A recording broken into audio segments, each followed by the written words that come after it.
SK finance से car loan के तौर पर 4 लाख रुपए डायरेक्टर सेल्स रिप्रेजेंटेटिव डीएसआर के खाते में आने के प्रकरण में स्थानीय मैनेजर मोहम्मद इरफान ने अपना पक्ष दिया है।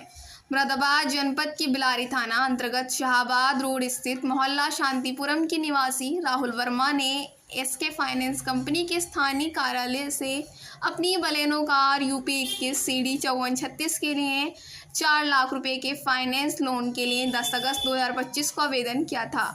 इसकी स्वीकृति 19 अगस्त को हुई और इसका मैसेज राहुल वर्मा के मोबाइल पर आया और अकाउंट नंबर भी बताया गया। लेकिन राहुल वर्मा ये देखकर चौंक गए कि उनके बैंक के अकाउंट में 4 लाख रुपए नहीं आए, बल्कि रोहित चौधरी के खाते में ट्रांसफ़र कर दी गई है। अब इस प्रकरण में स्थानीय मैनेजर मोहम्मद इरफान ने सफाई देते हुए बताया। मेरा नाम मोहम्मद इरफान है और मैं एसके फाइनेंस में ब्रांच मैनेजर के पद पर हूँ। क्या है मामला ये बिलारी का? बिलारी का मामला ये है कि राहुल वर्मा के नाम से हमारे यहाँ से एक 19/8/2025 में 4 लाख रुपए का लोन किया गया था उनकी गाड़ी बलिनो गाड़ी पर।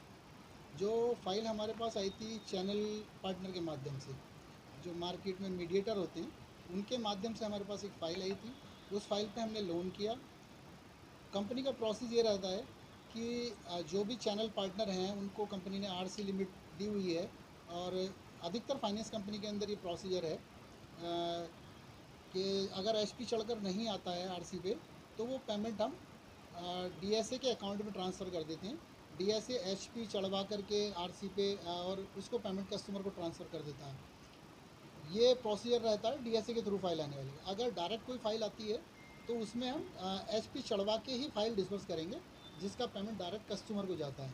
इस केस में यही हुआ था कि आरसी चढ़कर नहीं आई थी, फाइल पहले डिस्बर्स हो गई थी विदाउट एचपी, तो वो डीएसए के अकाउंट में पैसा छोड़ दिया था।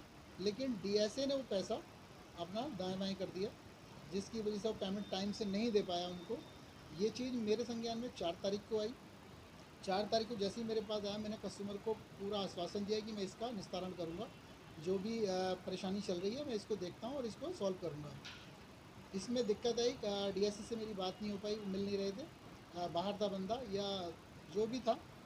मैंने फिर उनको डीएसए से बातचीत की। जैसी मेरी बातचीत हुई तो मैंने उनको टाइम दिया कि हम मंडे तक 15 तारीख तक आपका जो लोन है वो क्लोज़ करवा देंगे, वो किसी भी कंडीशन में हो लोन क्लोज़ करवा देंगे उनसे, और फिर हम डायरेक्ट आपका लोन करेंगे जिसका पैसा आपके अकाउंट में जाएगा। ये मेरी उनसे बात हुई। ये जो मेरे ऊपर आरोप लगाए गए, आहाना न्यूज़ चैनल के थ्रू मेरे ऊपर आरोप लगाया गया है कि मैं ब्रांच से फ़रार हूँ।